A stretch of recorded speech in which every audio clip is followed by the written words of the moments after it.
All right, hi turkeys. So for our second video this week, we are going to talk about finding the area and circumference of circles. Before we do that, we got to talk about a few vocab terms. Now for next week, I'm going to give you all of this vocab written out, in full terms, similar to what I did in our last unit, and you guys will do some sort of activity together with it. But for right now, we're just going to use some shorthand. So when we are talking about area, we are talking about the space inside of the shape, or in this case, the space inside the circle. When we are talking about circumference, think of it like finding the perimeter, right? It is the distance around the circle. We're going to use the term diameter, which is the distance across the circle. So for this circle right here, our diameter from one side to the other side, moving through the center, is 5 feet. Now, if we just say, the distance from one side of the circle to another, well, we could be talking like that, right? So it's important that you keep in mind that the diameter is going through the center of the circle.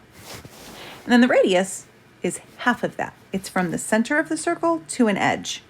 So in this case, whoa, what's going on here? Okay.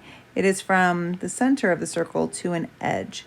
So if the diameter is 5 feet, the radius here would be 2.5 feet. Okay. And for this one on the bottom, from the center to the edge, that's going to be the radius. And if the diameter is 7 meters, our radius here would be 3.5 meters, right? Cool, and this is our diameter. Okay, cool. So those are some terms that we're going to need in order to find our area and our circumference. So let's go ahead and start with area. The way that we find area of a circle is we are going to use the formula pi r squared. We're going to use pi times the radius squared. Now, I know that you all know that pi is 3.14 and that it is an irrational number. It goes on and on and on forever and ever and ever. At this stage of your academic journey, you're going to start to get to use the calculator a whole lot more. So for the work that you're going to be doing with circles, I'm totally fine if you use a calculator and use the pi button on the calculator. You can also type in 3.14 if you want, or if you're going to do the work out by hand, you can use 3.14. But if you're going to use a calculator, that's totally fine, and you may use the pi button. Okay, so in this case, pi times the radius squared. Now, if you think about order of operations, we've got to do our exponent before we can do our multiplication. So let's go ahead and fill in for our variable here. The area is equal to pi times, and we already found that the radius here is 2.5 squared. This is a reminder that is not saying 2.5 times 2. If we are squaring a number, we are taking it and multiplying it by itself, right? So that's the same as saying 2.5 times 2.5. So when we do that, we're going to get that the area is equal to pi times 6.25.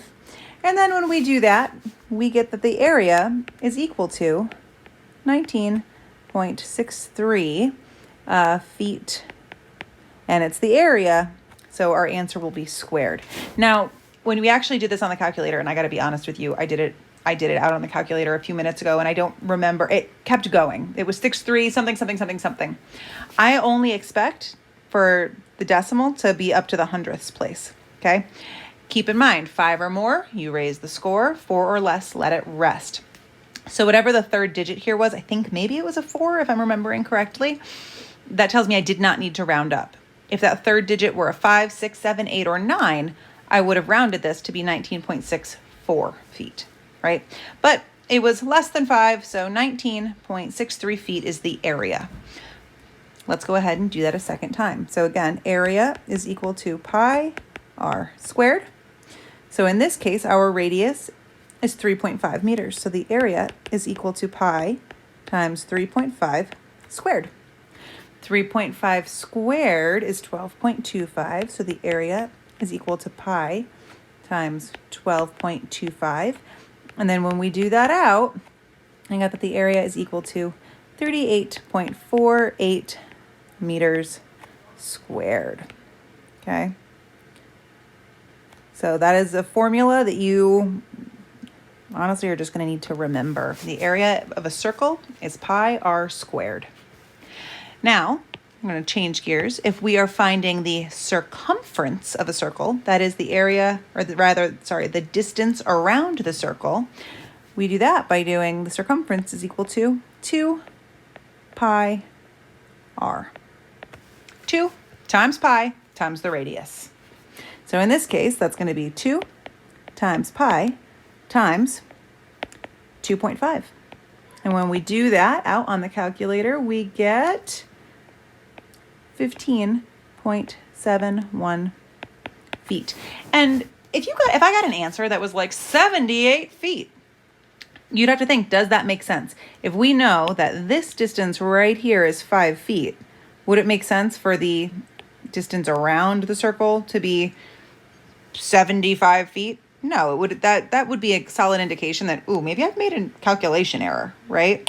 However, when I see that the distance around the circle is, almost 16 feet, that sounds about right to me, given that the distance across the circle is 5 feet. There's something to keep in mind. Kind of using a little estimation to make sure that you haven't made an error. So for our second circle here, the circumference is equal to 2 pi r. So circumference is equal to 2 times pi, and my radius here is 3.5 meters. When we do that out, I get 21.99 meters. And again, that makes sense to me given what I know the diameter is. When we are finding the circumference, our answer is just simply going to be in whatever units it is, right? It's not going to be squared or cubed because it's just the distance around the circle. So there we go. Area, pi r squared. Circumference, the distance around the circle, 2 pi r. You guys are awesome. You got this.